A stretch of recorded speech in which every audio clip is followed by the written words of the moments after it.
네, 창세기 41장 9절에서 16절 말씀 찾으신 줄 알고 제가 읽겠습니다. 술 맡은 관원장이 바로에게 말하여 이르되 내가 오늘 내 죄를 기억하나이다. 바로께서 종들에게 노하사 나와 떡 굽는 관원장을 친위대장의 집에 가두셨을 때에 나와 그가 하룻밤에 꿈을 꾼즉 각기 뜻이 있는 꿈이라. 그곳에 친위대장의 종된 히브리 청년이 우리와 함께 있기로 우리가 그에게 말하매 그가 우리의 꿈을 풀되 그 꿈대로 각 사람에게 해석하더니 그 해석한 대로 되어 나는 복직되고 그는 매달렸나이다. 이에 바로가 사람을 보내어 요셉을 부르매 그들이 급히 그를 옥에서 내놓은지라. 요셉이 곧 수염을 깎고 그의 옷을 갈아입고 바로에게로 들어가니 바로가 요셉에게 이르되 내가 한 꿈을 꾸었으나 그것을 해석하는 자가 없더니 들은즉 너는 꿈을 들으면 능히 푼다 하더라. 요셉이 바로에게 대답하여 이르되 내가 아니라 하나님께서 바로에게 편안한 대답을 하시리이다. 아멘. 호주에서 있을 때부터 한국에 있을 때까지 우리 아내가 각기 2번씩 출산을 총 4번의 출산을 했습니다. 제가 옆에서 출산을 한 걸 지켜보면서 알게 된 건 뭐냐면 이 출산의 시간이 길면 길수록 몸이 다시 회복되는 데는 더 오랜 시간이 걸리고 더 고통스럽다는 거예요. 다행히 저희 아내는 내 아이를 모두 출산할 때 그 진통을 그렇게 오래 겪지 않았습니다. 처음 진통이 시작되고 아이가 나올 때까지 2시간이 채 걸리지 않았어요. 아이 4명 모두 그렇게 나왔습니다. 심지어 둘째 출산할 때는 제가 호주에서 있을 때 새벽이었는데 차에서 가는 도중에 아이가 나올 뻔할 정도로 빨리 아이가 나왔어요. 도착했을 때도 의사들이 어쩔 줄 몰라서 침대에 눕히지도 않고 침대에 일으켜 놓은 상태에서 밑에 막 방석을 깔고 막 그러고 있을 정도로 급박하게 진행이 되었습니다. 그렇게 순산을 했죠. 그럼에도 불구하고 아내가 참 힘들어하고 아파했던 때가 있어요. 이게 뭐냐면 아이를 출산하고 나서 그 열린 골반이 다시 닫히는데 그 순간 정말 많이 아프다고 얘기를 하더라고요. 제대로 걷지도 못하죠 그때는. 그래서 이걸 보면서 왜 산모들이 출산을 하고 나서 산후조리원에 가는가 그때 좀 알겠더라고요. 몸이 변한 겁니다. 다시 예전 상태로 돌아가는 거예요. 몸이 회복을 하는 거죠. 많이 변했을수록 회복은 고통스럽습니다. 멀리 갈수록 다시 돌아오는 데는 더 오랜 시간이 필요하고 더 고통스럽다는 거예요. 회복이라는 단어는 이전에 있던 상태로 다시 돌아가는 것을 이야기합니다. 그리고 인간에게는 그러한 습성이 있어요. 이것은 육신뿐만 아니라 우리의 영혼도 마찬가지입니다. 인간이 죄를 짓고 죽게 된 것은 하나님이 원하시는 계획이 아니었습니다. 그래서 인간이 죽고 나서 하나님께서는 인간을 다시 돌이킬 계획을 하신 거예요. 다시 자신의 아들 예수 그리스도를 보내서 우리 인간들을 찾아오겠다라는 거예요. 그래서 사람은 태어나면 죄를 가지고 죽음에서 태어나고 다시 그 영혼이 하나님을 향해 가면서 회복되는 과정을 거치게 됩니다. 그래서 믿음이라는 것은 양면성이 있어요. 무슨 양면성이냐면 내가 지금 회복되고 있다. 내가 지금 하나님을 향해 가고 있다라는 그 기쁨. 그러나 내가 죄가 있다. 내가 죄를 사랑한다. 그것에서부터 돌이키는 고통. 이 양면성을 가지고 있는 거예요. 믿음을 가지고 살아간다는 건 바로 그런 겁니다. 예수님을 찾아왔던 사람들, 구원받고자 찾아왔던 사람들의 신분을 우리 너무나 잘 기억하죠. 누굽니까?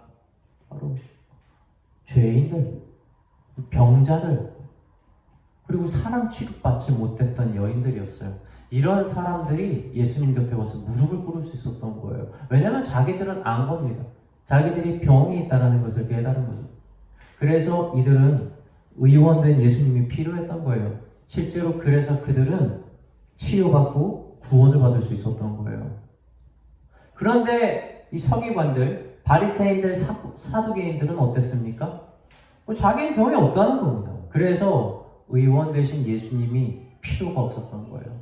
아이러니하게도 정상이고 아프지 않다라고 믿었던 사람들은 오히려 구원받지 못하는 역사가 그 시대에 있었다는 거죠. 사랑하는 성도 여러분, 믿으면서 산다는 건 죄를 짓냐 짓지 않냐 이 차이를 얘기하는 건 아니에요. 물론 그걸 봐야 될 때도 있어요. 우리가 주님과 동행하고 몇 년을 살았는데 우리가 살면서 결단하는 것이 하나도 없다? 죄를 짓는 사람들과 똑같이 산다? 우리 입에서 나오는 것들이 세상에 있는 것과 다르지가 않다? 이런 문제 있는 거 맞습니다. 그러나 근본적으로 믿는다는 건 죄로부터의 완전한 분리를 말하는 게 아니에요. 죄를 짓냐 죄를 짓지 않느냐가 아니라 내가 죄에 대해서 눈을 뜨고 있느냐 눈을 감고 있느냐, 여러분 이 차이가 가장 근본적인 거예요. 죄에 대해서 아파하는 마음, 그래서 그것을 고백하고 내가 다시 회복되어야 된다라고 말할 수 있는 그 믿음 말이에요. 그것에서부터 구원이 시작되는 거예요. 회개. 나는 정상이 아닙니다. 주님, 저는 죄가 있습니다. 그러나 우리 주님께서 나를 다시 그 구원의 대로로 인도하사 나를 그곳으로 당신의 품으로 인도해 주실 것을 믿습니다 라고 하는 삶을 사는 것이 바로 믿는 삶인 것이죠.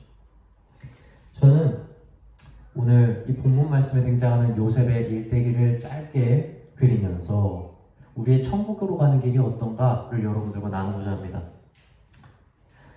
우리가 지난주에도 봤지만 요셉이 아버지와 살 때 굉장히 극진한 사랑을 받았어요. 요셉은 채색 옷도 입었고 그리고 심지어 하나님한테도 사랑을 받아서 요셉이 엄청난 환상을 가지게 되죠. 그것을 꿈으로 꾸게 되었어요. 거기까지 보면 요셉은 모든 걸 가진 자였습니다. 그런데 그 모든 것을 잃는데 그리 오랜 시간이 걸리지 않았어요. 요셉을 미워하는 형들이 요셉을 구덩이에 집어넣어버리고 그리고 상인들에게 팔아가지고 애국으로 떠나게 만들어버리고 그리고 아버지에게는 짐승에게 찢어 죽었다고 말이에요. 그 채색 옷에 피를 묻혀서 그죠? 증거를 조작하고 만들어가지고 아버지를 속여버린 거예요. 요셉은 모든 것을 가진 자에서 모든 것을 잃은 자가 되었습니다. 겉보기엔 그럴 수밖에 없어요. 아버지의 사랑도 이제 받지 못합니다. 그리고 하나님께서 보여주신 그 꿈, 형들이 절할 것이라고 했는데 형들이 자기를 죽이려고 하고 자기를 팔아버리는 거예요. 전혀 자신이 꿈과 반대되는 일을 경험을 하고 있는 겁니다. 이런 점에서 볼 때 요셉은 사실은 모든 것을 잃은 것이었어요.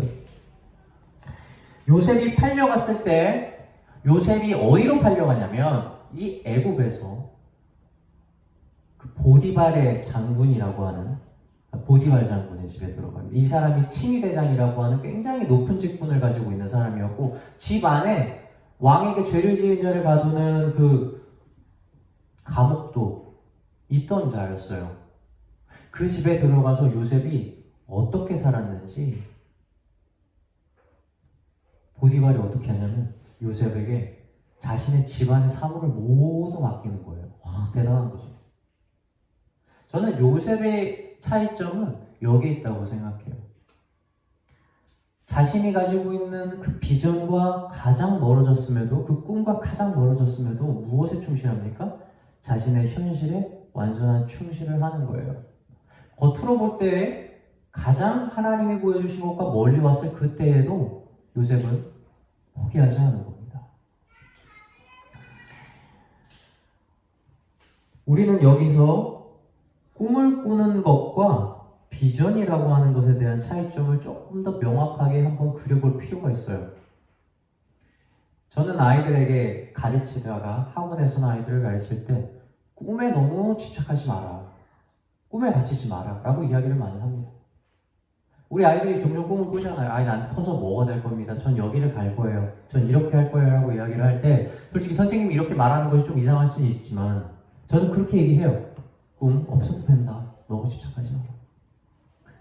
물론 꿈이 있으면 아이들이 자기가 목표하는 바가 있기 때문에 더 노력하고 더 체계적이 되고 시간을 허투루 쓰지 않는다는 장점이 있어요. 그런데 꿈을 그 포기하지 않는다는 것에 대해서 위험성이 무엇이 있냐면 그것을 잡기 위해서 굉장히 수고를 많이 하는 겁니다. 그리고 그것이 이루어지지 않을까 마음의 불안함에 사로잡혀요. 그리고 자신의 상황을 계속해서 비교하게 되고 그 꿈과 자신이 현재 있는 상황을 비교하면서 자신을 점점 더 비참하게 만들어가는 부작용을 이 꿈이 만들어낸다는 거예요.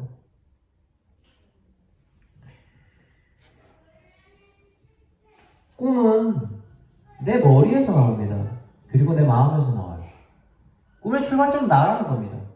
이것은 될 수도 있지만 되지 않을 수도 있어요. 그래서 꿈은 붙잡을 대상이 되지 못합니다. 그런데 비전은 달라요. 비전이라고 하는 말의 원어가 무엇이냐면 눈으로 본다라는 말에서 나옵니다. 자, 꿈은 머리와 마음으로 생각을 하는 거잖아요. 그런데 비전은 뭐라고요? 내 생각이 아니에요. 보고 가는 겁니다. 보고. 지금 저 앞에 의자가 있는 걸 보고 가서 앉아야지 하고 가는 게 비전이라고요.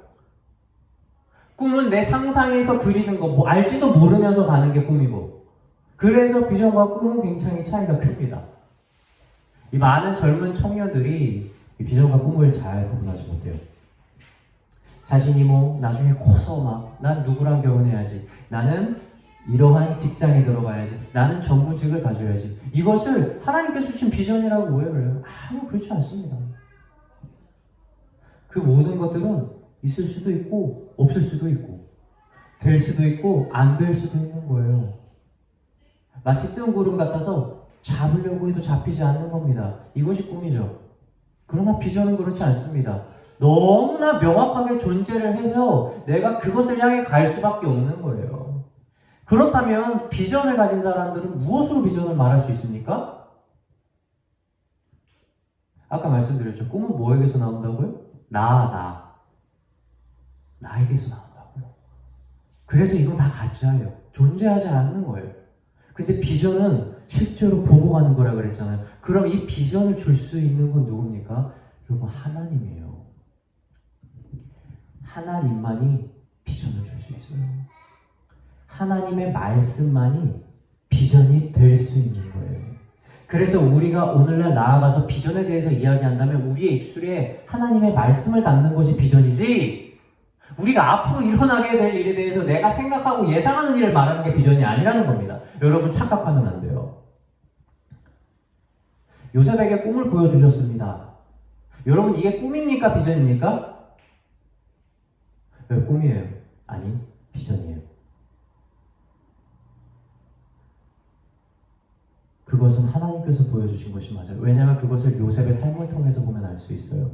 여러분, 요셉이 자신의 꿈이 멀어질 때, 자신의 꿈꾼 그 하나님께서 주신 비전과 멀어질 때 요셉이 발버둥 쳤습니까? 요셉이 두려워했습니까? 요셉이 자신의 신관을 비난했습니까? 아니요. 꿈을 꾸는 사람이면 그렇게 했겠죠. 근데 요셉은 잠잠히 기다리는 거예요. 하나님의 때를 기다리는 겁니다. 비전을 품은 사람들의 삶은 이렇게 다른 거예요.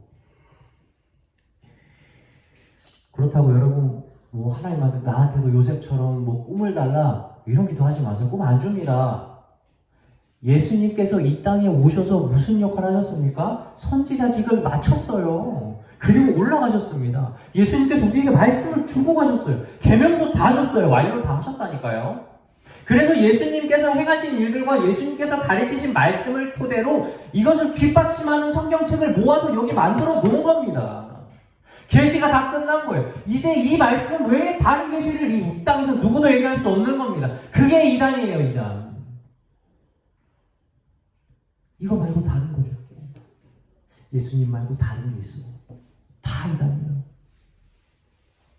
우리가 만약 요셉이 그랬으니 그 꿈을 찾아서 비전을 찾고 말이에요. 막 환상을 통해서 비전을 찾는다. 여러분, 그거는 계시의 말씀으로 오히려 더 벗어나고 오히려 이단으로 가까워지는 길입니다. 하나님 그런 일로 통하지 않습니다. 말씀을 다 주셨으니까. 말씀이 있기 이전 시대 때는 그렇지 않았어요. 예수님이 오기 전까지는 그때마다 필요한 자들을 세운 거예요. 사사를 세우고 선지자를 세우는 겁니다.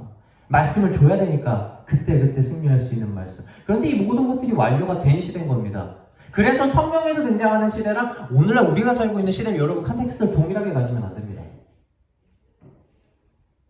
다시 말씀드리면 비전을 품고 사는 사람들은 무엇을 사는 사람들이라고요? 우리 예수님, 우리 하나님께서 드러내신 이 계시의 말씀을 붙들고 살아가는 자가 바로 비전을 품고 살아가는 삶이라는 겁니다. 요셉이 대단한 것은 바로 거기에요. 요셉의 믿음이 대단한 것은.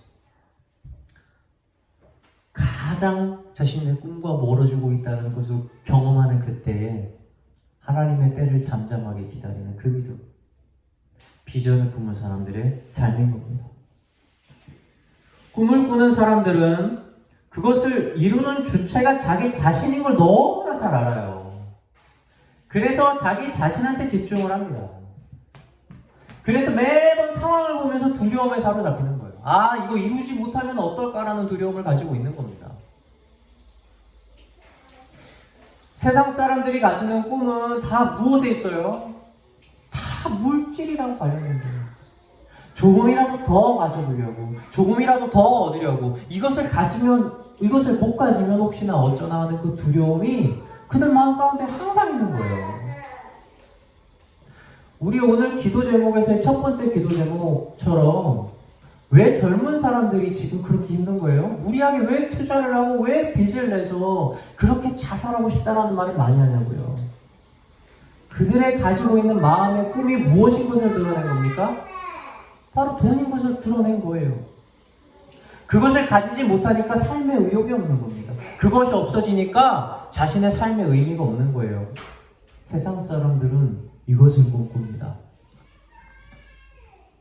이들은 이것을 꿈꾸기 때문에 이것으로 향해 가는 데 있어서 그들은 불이한 것을 부끄러워하지 않아요. 그것을 잘했다 여깁니다.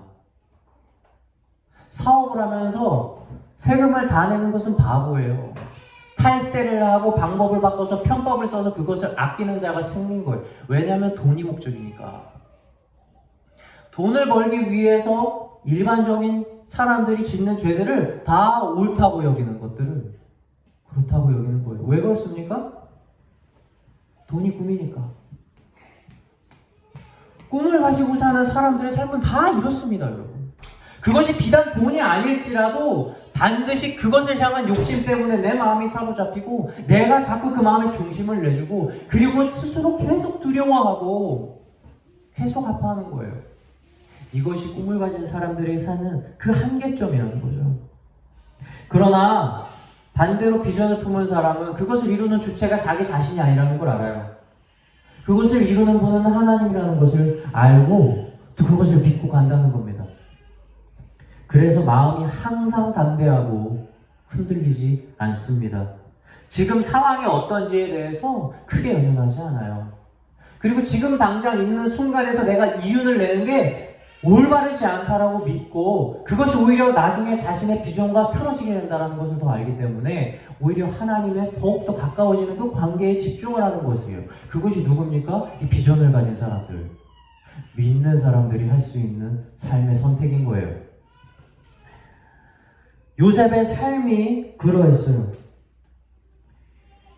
만약 요셉이 하나님께서 주신 비전을 자신의 꿈으로 받아들였다면 요셉이 어떤 선택했을까요? 요셉은 자기 삶을 어떻게든 바꿔보려고 진짜 발버둥 쳤을 겁니다.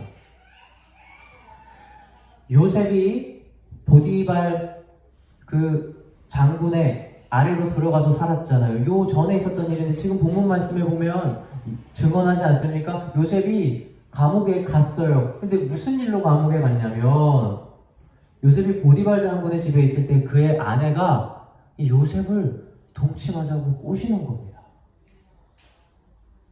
근데 저 이렇게 생각해요. 진짜 요셉이 만약에 꿈을 꾸는 자였다면 진짜 저러의 기회 아닙니까? 요셉 지금까지 살아온 수단 보세요. 자신이 하나님께서 보여주신 비전과 가장 반대로 가는 길에서 이제 모든 사람들이 다 자신을 믿어요. 그 집의 주인도 믿고 모든 사람도 자신의 말을 따르는 겁니다. 그런 권한을 줬어요. 거기에다가 누구까지? 보디발 장군의 아내까지 자신을 사랑하는 거예요.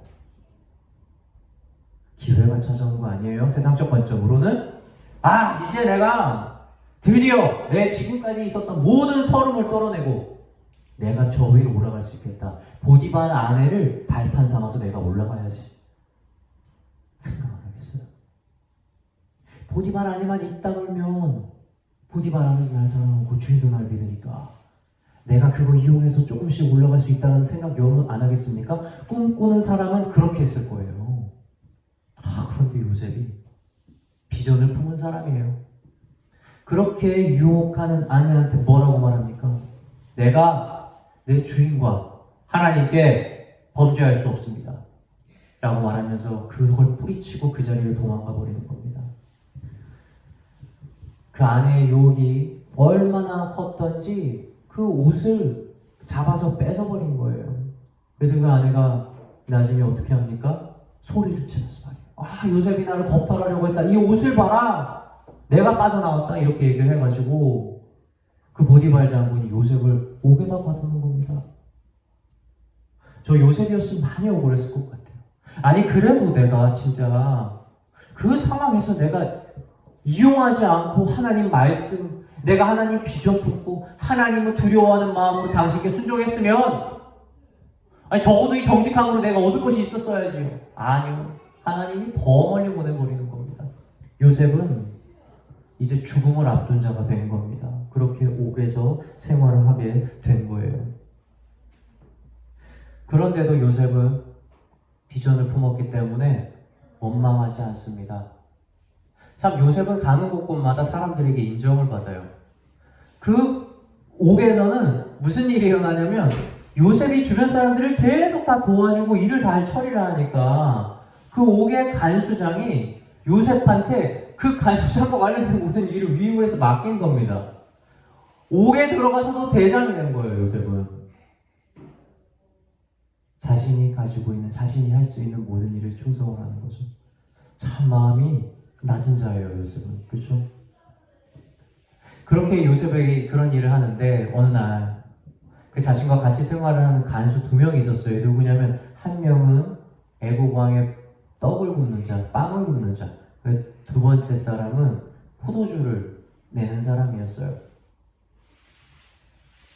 그런데 이 두 사람이 각각 옥에서 꿈을 꾸게 됩니다. 그런데 그 꿈이 참 내용이 희한해가지고 고민하고 있어요. 그러니까 요셉이 이제 가서 얘기하죠. 나한테 그 꿈을 말해보시라고. 그러니까 그 두 사람이 자신의 꿈을 각각 얘기합니다. 그런데 두 사람의 운명이 완전히 갈리죠.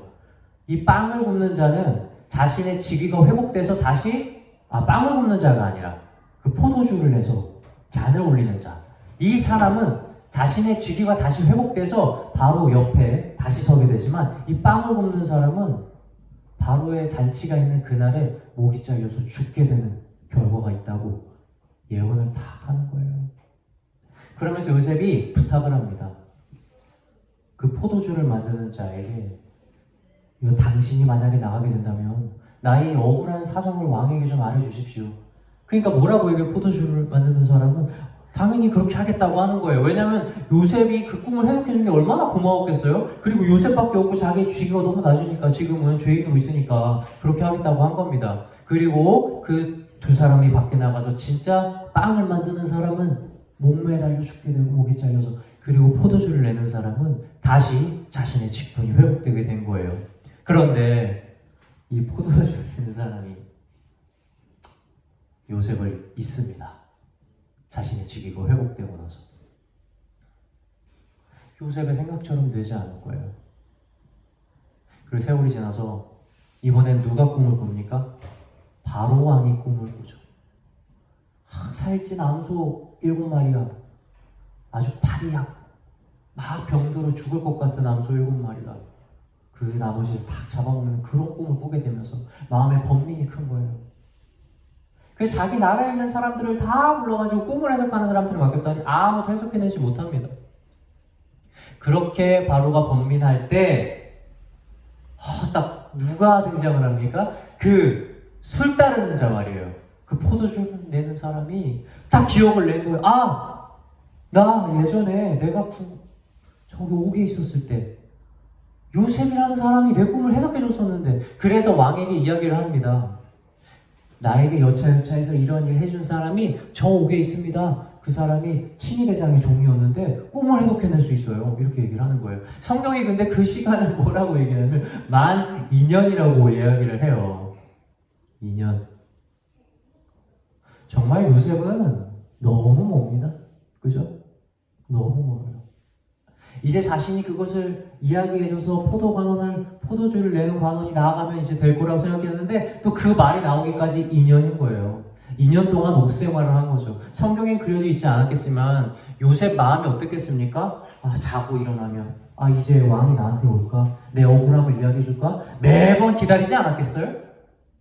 2년이라는 시간은 또 옥에서 생활을 한 거예요. 그렇게 2년이 지나고 요셉이 드디어 바로 앞에 섭니다. 형들에게 버림받고 종으로 팔려가고 옥살이를 하고 죄인의 신분에서 드디어 말도 안 되게 왕 앞에 서는 일이 일어난 거예요. 이러한 일 가운데에서 요셉의 마음이 어땠을까?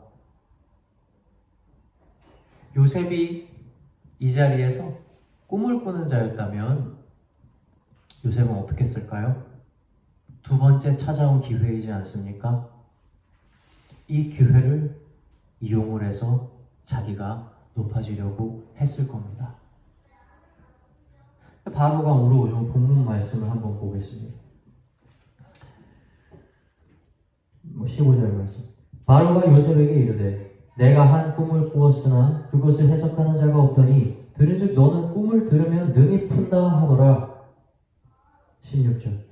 요셉이 바로에게 대답하여 이르되 내가 아니라 하나님께서 바로에게 편안한 대답을 하시리이다. 지금 요셉이 있는 곳에는 하나님을 아는 자가 없어요. 지금 술 따르는 관원장도 요셉을 소개할 때 하나님을 소개하는 것이 아니에요. 요셉이 꿈을 해몽한 걸 얘기한 겁니다. 지금 정말 가장 높은 위치에 있는 그 모든 애굽 나라에서 가장 높은 위치에서 입술을 여는 자가 누구냐면 바로 요셉인 거예요. 이건 테스트가 없어요. 금도끼, 은도끼가 아니라니까요. 산신령이 얘가 금도끼, 은도끼가 가짜인 거 알잖아요. 그 다른 도끼인 걸 알고 테스트를 하는 거. 그런 장면이 아닌 겁니다. 지금 이 장면에서는 하나님을 시험할 수 있는 자가 아무도 없는 거예요. 유일하게 요셉만 하나님을 알고 있는 겁니다. 그럼 이렇게 할 수 있는 거예요. 하나님 얘기 그냥 한 번 안 하고 내가 우리 왕의 꿈을 풀어드리겠습니다. 이 말 한마디 할 수 있는 거 아닙니까? 그런데 그 자리에서 요셉이 하나님을 말하는 거예요. 전 이것이 정말 대단하다고 생각을 해요. 사랑하는 성도 여러분, 이런 생각 안 해보셨어요? 저는 정말 가끔 생각해요. 만약 트루먼 쇼라는 영화처럼 세상의 모든 것들이 날 속인다라고 가정을 했을 때 내가 어느 날 아침에 일어났더니 내 주변에 있는 모든 사람들이 하나님이 없다고, 하나님은 사실 가짜였다고 이야기를 해요. 나를 가르쳐주고 나에게 복음을 전한 전도사님이 그거 사실은 내가 쇼였다고 거짓말을 해요. 내가 존경하던 모든 목사님들이 그냥 하나의 해프닝이었고 하나님은 존재하지 않는다고 얘기를 해요. 이 세상에 유일하게 나만 하나님을 믿는다라고 생각을 했을 때 과연 나는 내 입술에 하나님 진짜 달고 살 수 있을까? 과연 나는 그 상황에서도 우리 하나님 진짜라고 사람들에게 말하면서 살 수 있을까? 여러분 생각해 보셨어요? 저 가끔 고민하지 않을까라는 생각 솔직히 합니다. 요셉은 진짜 그런 상황인 거잖아요. 아무도 없는 거예요. 그리고 자기 앞에 서 있는 자가 누굽니까? 하나님, 무슨 하나님? 누가 왕이에요? 자기가 제일 높은 사람인 거예요. 여러분 애굽 왕 알잖아요. 애굽 왕 위에 신을 둡니까? 자기가 신인데 그런데 그 왕 앞에서 누굴 높입니까? 너보다 더 높은 하나님이 있다라고 지금 선포하고 있는 겁니다. 자신의 신분을 완전히 바꿀 수 있는 그 자리에서 요셉이 꿈이 아니라 내가 가지고 있는 것은 비전이라고 하고 진짜 외치고 있는 거예요. 믿음의 사람인 겁니다. 목을 내놓고 하나님의 이름을 이야기하고 있는 겁니다. 비전을 품은 사람의 삶은 이런 삶. 저는 생각합니다. 바로가 요셉을 네가 뭔데 하나님을 이야기하고 네가 무슨 자격으로 이 자리에 섰는데 그런 식으로 얘기하냐라는 말을 책 잡아서 죽음으로 보냈다 할지라도 저는 요셉이 하나님이 원망 안 했다고 생각 안 할 거라고 생각을 합니다. 그 긴 시험을 모두 마치고 결국 요셉은 바로의 꿈을 하나님의 이름을 통해서 풀어주게 되고 그리고 애굽 왕이 요셉에게 총리를 시키고 자신의 권한을 가지고 있는 반지를 끼워주면서 애굽의 모든 것들을 다스릴 권한을 요셉에게 주는 역사가 일어나게 되었습니다. 요셉이 모든 것을 잃고 바로 앞에 서기까지 그가 걸어간 길은 사실은 회복의 길이었어요. 사랑하는 성도 여러분, 우리는 모두 이러한 회복의 길, 이러한 천국의 길을 갑니다. 그러나 다시 한 번 더 말씀드리지만 우리 안에는 끊임없이 세상을 사랑하고 죄를 지으려고 하고 하나님의 뜻과 반대되려고 하려고 하는 질병이 있어요. 그래서 그것을 회복하는 데는 시간이 걸리고 아픔이 있고 고통이 있습니다. 그러나 기억하셔야 돼요. 회복이 되고 있다는 거. 내가 천국의 길에 그 과정을 통해서 한 발자국 더 가까이 갔다는 것. 아이를 낳고 내 몸이 으스러져서 그것이 다시 회복되는데 너무 아프지만 마음속으로는 결국 반드시 내 몸은 회복되리라 라고 하는 그날을 기억하며 시간을 참듯이 우리도 모든 여정 가운데에 있는 고통과 고난을 하나의 천국으로 가는 과정으로 받아들일 수 있어야 한다는 사실입니다. 로마서 8장 28절은 말합니다. 하나님을 사랑하는 자, 곧 그의 뜻대로 부르심을 입은 자들에게는 모든 것이 합력하여 선을 이루느니라. 모든 것이 우리가 생각하는 좋은 일, 기쁜 일뿐만 아니라 우리가 싫어하는 힘든 일, 고통스러운 모든 일도 포함되어 있습니다. 그러나 이것이 없으면 합력하지 못하는 겁니다. 선이 되지 않는 거예요. 우리가 주님의 길에 서서 가는 그대로 가운데에서 만나는 모든 시련과 고통들, 여러분, 과정입니다.